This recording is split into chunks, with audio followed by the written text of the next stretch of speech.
Hey, so if you shoot in RAW and want maximum quality and control, yeah, Darktable is perfect for processing raw images. In this guide, I'll show you step by step how to process raw photos in Darktable in 2026.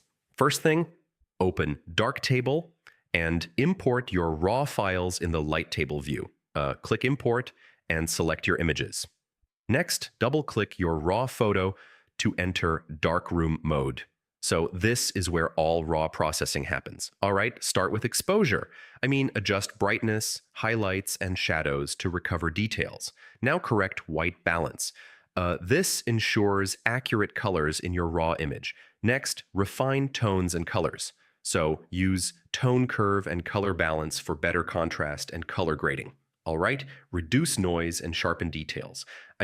Raw files often need noise reduction and sharpening. Now, fix lens issues, enable lens correction to remove distortion and improve image quality.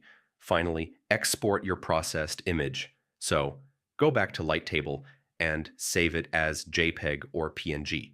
So, that's how you process raw images in Darktable. Once you master these steps, you can get the best quality from your photos.